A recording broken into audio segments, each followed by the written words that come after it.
favor o en contra, lo venimos preguntando hace varios días, comienzan las campañas electorales. Entre las figuras que han manifestado oposición frente al actual proceso constitucional, llama la atención algunas que estuvieron por el rechazo en el proceso constitucional anterior y que ahora se manifiestan por el en contra para el plebiscito de diciembre. Entre ellos está el abogado constitucionalista y ex subsecretario del Interior Jorge Correa Sutil. En una entrevista de Clinic, Correa dijo: quisiera que no se aprobara el texto y que hubiera en el socialismo democrático al menos un compromiso solemne de que el rechazo del texto significa el cierre del proceso constituyente previa aprobación de un número muy acotado de reformas que queden claras. Si se aprueba el texto, en cambio, va a traernos inestabilidad. Así es, el ex subsecretario del Interior fue el reconocido ghostwriter de una carta publicada por el expresidente Ricardo Lagos en el pasado proceso constituyente titulada Declaración sobre Nueva Constitución, en que si bien no manifestaba su rechazo al borrador de aquel entonces, tampoco expresó deseo de aprobarlo. Bueno, tenemos entonces un invitado clase A, le damos la bienvenida a Jorge Correa Sutil. Yo lo presenté antes como ministro.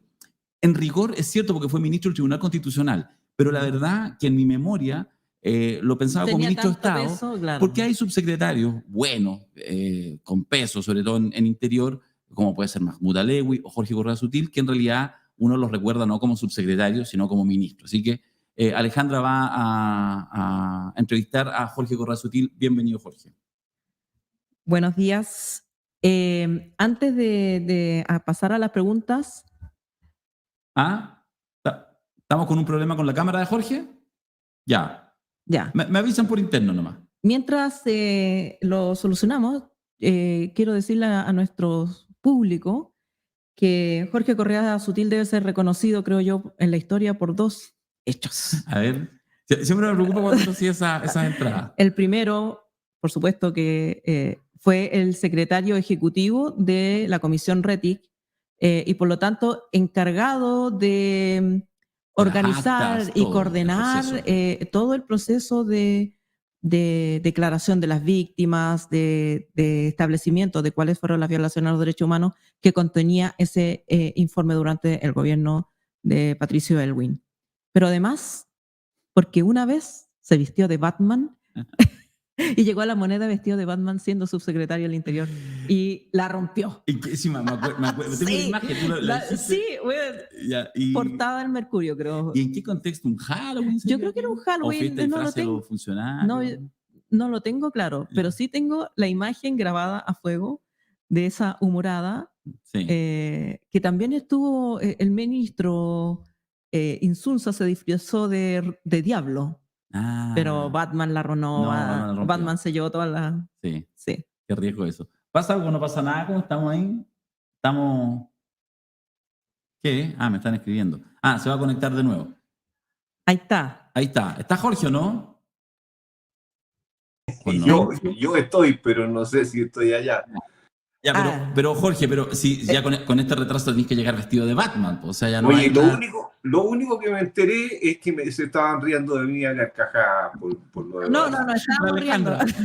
Yo estaba diciendo que debías pasar a la historia, primero por haber sido el secretario ejecutivo de la Comisión RETIC, pero luego por haberte disfrazado de Batman. Claro. Ahí nos podrás contar porque no nos acordábamos de Halloween o qué, pero la imagen quedó en nuestra memoria para siempre. Así es. En varias ocasiones me gritan Batman en la calle y se ríen de mí. Pero bueno, hay que reírse de lo mismo también. Le pateaste al tablero incluso al ministro que su disfraz no logró el efecto. Claro. Jorge, volviendo al tema que nos convoca, primero que nada, respecto de este borrador, muchas personas podrían haber pensado que si estuviste por el rechazo anterior, ahora deberías estar a favor. ¿De dónde nace tu reflexión respecto de que este borrador tampoco cumple los objetivos de un texto constitucional adecuado? Bueno, espero que no sea de porfiado y de querer estar en el rechazo siempre. Respecto de este texto, en resumen brevísimo, digamos, ustedes escogerán los temas, pero me parece que trae incerteza, inseguridad ciudadana. Me parece que trae incerteza jurídica, me parece que trae inestabilidad, y me parece que hay riesgo para el Estado de Derecho. Esas cuatro cosas creo que son muy superiores o pesan en mi convicción mucho más que las ventajas que le veo al texto, que son fundamentalmente un sistema político menos fragmentado en el Congreso, que puede ayudar o debiera ayudar a una mayor gobernabilidad. No va a garantizar una mayor gobernabilidad, como dicen quienes hacen propaganda, porque creo que los problemas políticos de Chile son muchos y son muy distintos. Pero creo que la iniciativa popular de ley, me parece que los distritos con parlamentarios más, un menor número de parlamentarios hacen más probable un mejor funcionamiento del sistema político. Pero Bueno, esa ventaja me parece que no pesa lo suficiente contra esos cuatro otros factores que señalaba. vamos pelando la cebolla. ¿Cómo puede ser que un proyecto constitucional que se, digamos, se vende o se promueve con la idea de que va a dar más seguridad a las personas generaría inseguridad? Escuché hay unos expertos que estaban diciendo que haría inconstitucional, por ejemplo, o podría ser inconstitucional la persecución del narcotráfico. ¿En qué sentido genera inseguridad este proyecto? Bueno, yo creo que las constituciones no garantizan la seguridad, y esta intentó hacerlo, y yo creo que al intentar hacerlo, básicamente estoy calificando intenciones, por hacerle propaganda al texto, se pasó de rosca y creó una serie de problemas. El primer problema, a mi juicio, radica en que se asegura el derecho a la seguridad, cosa que no está en ninguna constitución, creo yo, del mundo. Eso significa que las personas podrán ir a tribunales para reclamar por el incumplimiento de este deber. Y eso significa que más de algún juez podría, y lo más probable lo hará, ordenar una mayor presencia de carabineros en tal lugar o en tal otro lugar. Y uno dirá, bueno, fantástico, la gente va a poder ir al tribunal y ahora los carabineros van a llegar a sus barrios. Bueno, pero no hay carabineros suficientes y esto significa que se va a desordenar completamente la distribución de carabineros a lo largo del país y el modo de patrullaje, etc. Yo creo que la Carabineros necesita, como una de las instituciones que más lo necesita, una dirección única, una dirección que mire la globalidad del país. Por cierto que hay errores y los carabineros pueden estar mal distribuidos hoy día, pero no es la función de los jueces, caso a caso, para ir resolviendo. Y además lo más probable es que haya más acciones judiciales en Lo Barnechea que en Bajos de Mena. Entonces creo que vamos a terminar con una distribución todavía más injusta de carabineros. Eso es lo primero. Lo segundo es que se ordena la creación de una policía de frontera. Esta puede ser una buena idea, pero son de aquellas ideas que hay que discutir largamente para ver si es conveniente, si sí, si no. Yo creo que es una mala idea. Yo creo que la idea de crear una nueva policía al margen de carabineros, que no tenga tradición, que no tenga disciplina, que no tenga mandos, etcétera. Piense que hay que crear una policía de fronteras de la nada, con un general director, con generales, con coroneles, Bueno, no hay capacidad, yo creo, en el país para instalar una policía de frontera. A lo mejor es bueno que lo siga haciendo Carabineros, yo creo que sí. Pero bueno, esas cosas no hay que discutirlas. Me parece que eso que usted señalaba también es cierto. Quedó rigidizado excesivamente en la exigencia de que la ley y solo la ley puede establecer los delitos. Por lo tanto, no creo que vaya a quedar inconstitucional el combate al narcotráfico, pero va a tener que tener adecuaciones muy complicadas. Y cada vez que se incorpore una nueva droga, el fentanilo o el no sé qué, va a tener que dictarse una ley en vez de un reglamento. Y así hay varias otras más que, bueno, sería largo de explicar, pero la función de gendarmería, el hecho de que se rigidizan las policías en dos, contradictorio con la policía de fronteras por lo demás, pero se rigidiza en dos y eso significa que se acaba la discusión legislativa sobre la posibilidad de crear policías municipales, que puede ser una buena idea o puede ser una mala idea, pero no me parece que la democracia exija que esa idea no se discuta. Y eso es lo que hace la Constitución, que dice que usted no puede discutir la creación de policías municipales. Bueno, un error, creo yo. Usted planteaba en The Clinic esta idea también de que se constitucionalizan cosas que debieran dejarse libres en un sistema democrático a la discusión y al debate político, no dejarlas preestablecidas constitucionalmente. ¿En este sentido un problema para la democracia este tipo de normativa?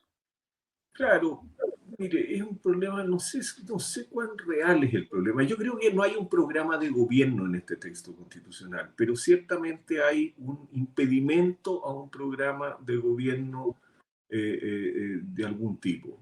El qué por el quién en el caso del que está por nacer. El hecho de que las cotizaciones de salud no puedan ir todas a un fondo público, como existe en muchos países del mundo, que puede ser bueno, que puede ser malo, pero aquí lo rigidiza, dice, no, usted no puede discutir políticamente esa cuestión. Esto queda en la Constitución. ¿Por qué es una precondición de la democracia que la cotización de salud vaya a seguros privados? Bueno, no, a mí me parece que no. A lo mejor si me hacen discutir termino inclinado porque haya la cotización vaya a un seguro privado, pero no me parece que sea una precondición de la democracia que eso sea así. No me parece una precondición de la democracia que hayan dos policías en el país. No. Está lleno de cosas de esa naturaleza que rigidizaron un debate político que a lo mejor es necesario y que por lo demás la izquierda quiere plantearlo. Y si quiere plantearlo y es democrático, bueno, tiene el derecho a plantearlo. Bueno. Y entonces esta constitución, si se aprueba, va a tener el mismo encono en contra que ha tenido a lo largo de su historia la Constitución del 80. Y vamos a seguir discutiendo acerca de la Constitución y no dentro de la Constitución, que es lo peor que le puede pasar al país. Usted plantea también que sí debe quedar claro que con esto se acaba el proceso constituyente. Bueno, yo no he escuchado a ningún actor con ganas de plantear un tercer proceso, pero ¿por qué le parece importante esta idea de que quede claro que, bueno, si se rechaza este proyecto, queda la constitución que está vigente? Mire, yo creo en primer lugar que si la izquierda no define lo que significa el rechazo, si no dice que en definitiva acepta, no digo glorifica la legitimidad, pero acepta como legítima la Constitución que nos rige, y surgen voces, que han surgido pocas, pero surgen voces que dicen que vamos a ir a un tercer proceso constituyente en una asamblea constituyente, yo tengo la certeza de que va a perder el rechazo. O sea, si la izquierda no le da un significado al rechazo, va a perder esta elección, porque la gente yo creo que no quiere más incerteza. Y ese significado yo quisiera que fuera la aceptación de la Constitución que nos rige. A lo mejor no hay que ocupar la palabra legitimidad, a lo mejor sí, no sé, pero la aceptación, de decir, mire, ya, nos quedamos con esta Constitución. Y le, Es vamos lo a que hacer, y le vamos a hacer un grupo de reforma acotada, específica, qué sé yo, en torno a las 12 bases, y eso va a terminar con todo proceso constituyente por años, digamos, por una década por lo menos. Yo creo que eso es indispensable para que el país tenga un horizonte de estabilidad. Yo lo creo bueno, yo creo que esta constitución no es mala, soy de los pocos que ha dicho desde un comienzo que esta constitución no es mala, como se ha ido reformando naturalmente, y sobre todo dar la tranquilidad de qué significa el rechazo. Si no hay tranquilidad respecto de qué significa el rechazo va a perder. Jorge, por mi parte, una última pregunta. Las mujeres, un grupo significativamente mujeres, estamos muy inquietas también por el tema del posible retroceso en los derechos conquistados en precisamente el debate democrático. No ha sido fácil, pero finalmente respecto de la autonomía o del derecho de la mujer a decidir sobre su cuerpo y su maternidad, rige actualmente un proyecto, o sea, una ley que permite el aborto en 3 causales acotadas. Su colega y rector de la universidad donde trabajo, Carlos Peña, ha manifestado que el cambio del qué por el quién no necesariamente significa que esta ley está en riesgo. ¿Cuál es su mirada sobre este punto? Si Carlos Peña hubiera dicho no necesariamente, yo estoy de acuerdo con él, ¿no? Pero me parece que dijo bastante más, dijo que no iba a producir ningún cambio. Y Sí. yo creo que el rector Peña se equivoca y hace además un pronóstico un poco audaz y temerario, ¿eh?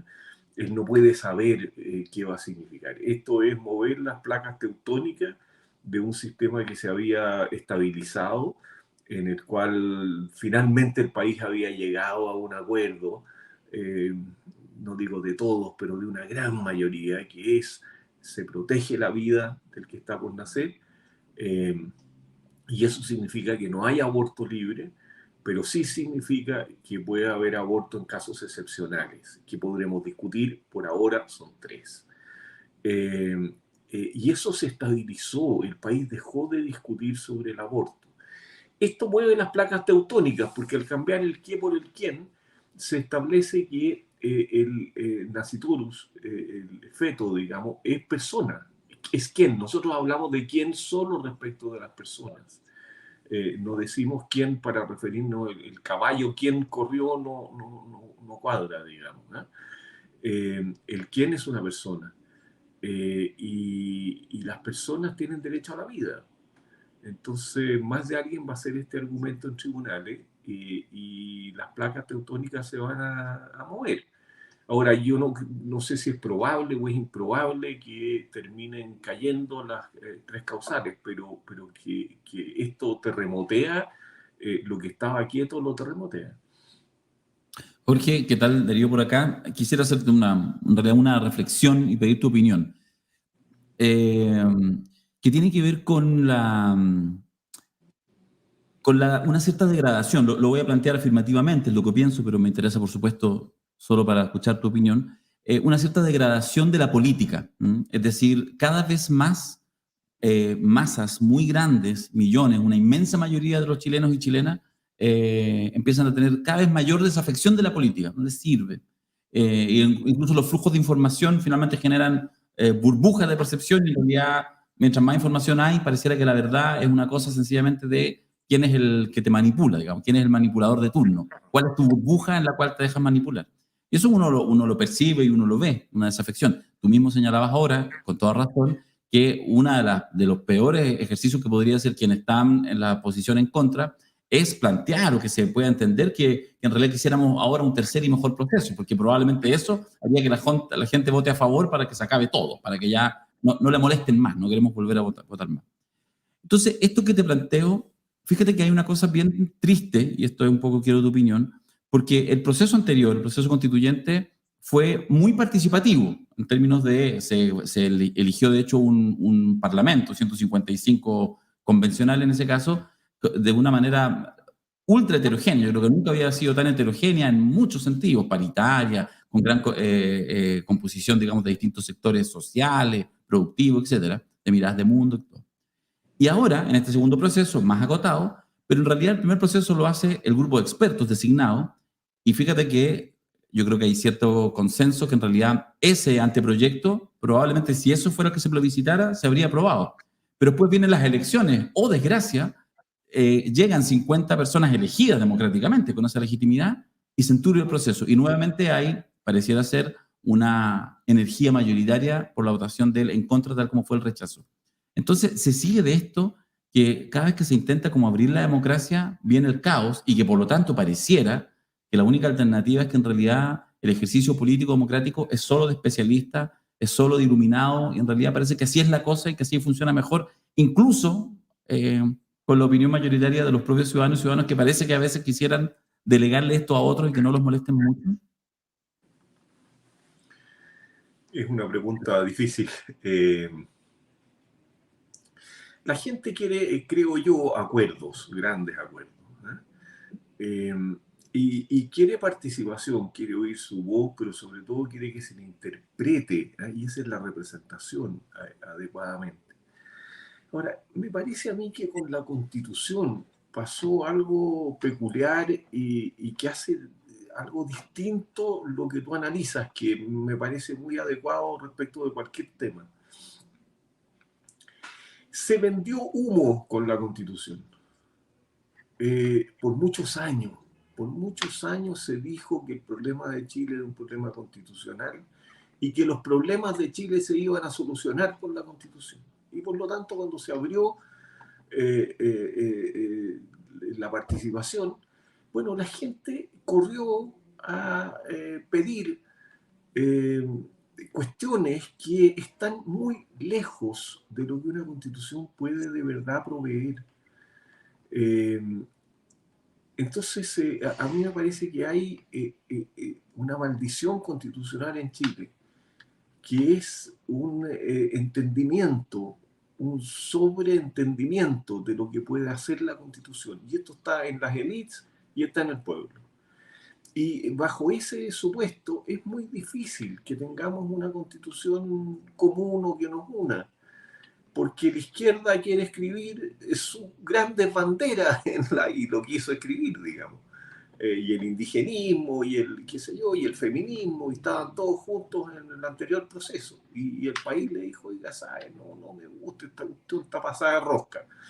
Y ahora la derecha tomó el bastón y escribió sus banderas en el texto constitucional. Si las constituciones no son para escribir banderas, no son para decir que la ciencia está al servicio de la persona humana, que las personas deben comportarse solidaria y fraternalmente. Son textos que nos proponen en la Constitución. Eso es humo, eso no significa nada. Eso es o propaganda o sobreentendimiento de lo que es un texto constitucional. Entonces yo creo que solo vamos a tener una buena Constitución. Yo creo que la que nos rige es bastante buena, hay que hacerle algunas reformas, ¿no? Cuando tengamos una Constitución escueta y política, una Constitución que organice el poder político de una manera eficiente para que ese poder político sí provea a través de políticas públicas y de leyes las necesidades sociales, pero las necesidades sociales no se satisfacen en los textos constitucionales. No hay ninguna constitución que los satisfaga. La Alemania es el país que más satisface las necesidades sociales. No tiene un derecho económico social en su texto. Ninguno. Ninguno. Y Europa los tiene no como derechos, sino como objetivos del Estado. Entonces, bueno, esos países entendieron lo que era una constitución, pues, y nosotros yo creo que no. Bueno, pero sí, digamos que el problema, más allá de que objetivamente, uno puede decir, bueno, objetivamente las reformas a la Constitución del 80 la han convertido en un texto aceptable, está el pecado de origen de que se originó en dictadura y que es difícil saltar esa barrera para decir, bueno, sí, en realidad esta es la mejor Constitución que podemos tener. Es difícil, es difícil. Yo comparto eso y cuando predico de que hagamos el salto, estoy consciente de que para mí, para muchos, es tragarse un sapo complicado. Pero piense usted que de la Constitución original queda un 30% de las palabras que había en el texto. O sea, esta es una Constitución que hemos construido en democracia, mucho más que la Constitución original de Pinochet.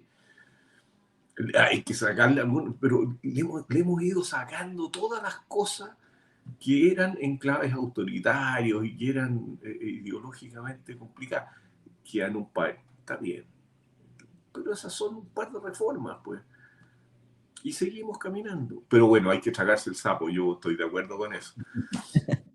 Estimado Bueno, Jorge muchas Rossetti, gracias. muchas gracias por estar acá con nosotros en este diálogo. Así que hasta una próxima oportunidad y te estaremos molestando para el tercer proyecto constitucional. No, ahora- Yo estaré bien viejito, algo cagá y vestido de Batman. Ya. Mi vestido de Chao. Batman, te perdonamos todo. No importa quién nos acompaña. Muchas gracias. Chao. Vamos.